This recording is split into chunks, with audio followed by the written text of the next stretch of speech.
Sisanya adalah bagaimana kita memperbaiki diri, bagaimana kita berbuat lebih baik. Mungkin dengan jalan menyumbang, mungkin dengan jalan berdana asih, mungkin jalan membantu orang, mungkin dengan jalan mendatangi orang proses.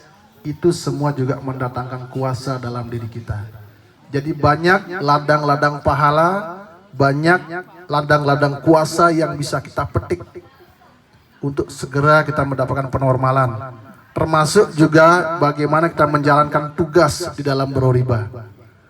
Warga umum pun bisa menjalankan tugas, yaitu dengan bagaimana menyehatkan dirinya dan mulai dengan bagaimana mempresentasikan atau mengajak orang beroriba. Itu juga bagian daripada tugas.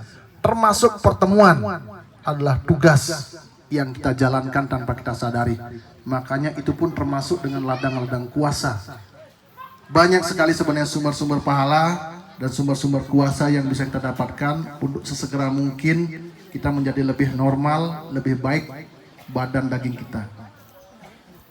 Jadi sekali lagi, mari hidupkan badannya yang sering dilatih oleh Pak Ketut. Kita otomatis sekarang lihat wajahnya, lihat hidungnya, sehingga benar-benar tubuh kita menjadi daya rekam yang baik. Jadi banyak yang tidak memanfaatkan ketika pertemuan badan dagingnya sebagai daya rekam. Terkadang saat ini kita dengar sing langsung jani manggu, bisa tahun depan rage manggu, bisa 2 tahun depan. Kadang-kadang ada bertanya, pernah ada yang disampaikan seperti ini jawabannya.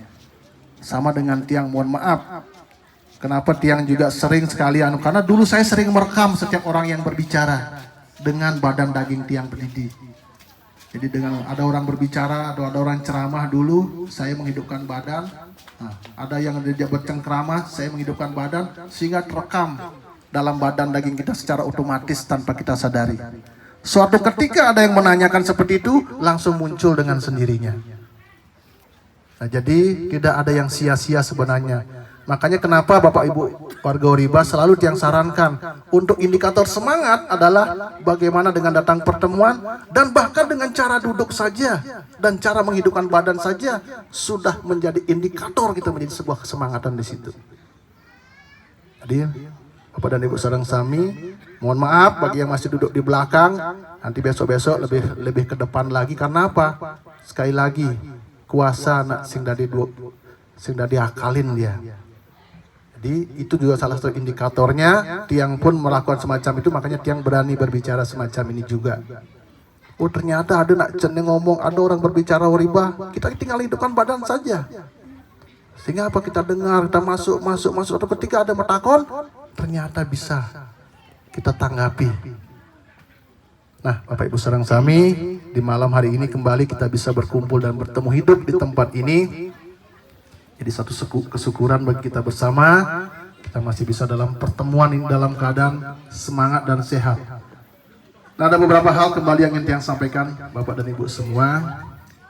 Jadi Tiang beberapa juga sudah saya sampaikan waktu di Celo Agung di hari Senin yang lalu, termasuk juga di hari Kamis yang lalu. Tiang akan flashback kembali, Tiang akan ulang kembali karena dengan sudah ada yang lebih banyak mendengarkan, sehingga ini menjadi acuan bagi kita bersama. Jadi Bapak dan Ibu semua, kembali Tiang awali Bapak dan Ibu, bahwasannya Oriba ini memang sejak tahun 41 sudah dikembangkan. Sudah bagaimana disebarkan. Yang awalnya secara otomatis saja dari Bapak melakukan Oriba, kemudian banyak orang yang mendapatkan informasi-informasi, sehingga dilakukan dan mengalami penormalan juga kesembuhan. Menyebarlah sampai ke Bali. Namun perlu ya kita ketahui sebenarnya tujuan daripada Oriba tersebut adalah menciptakan zaman baru sebenarnya. Zaman baru yang dimaksud adalah zaman yang penuh dengan cinta kasih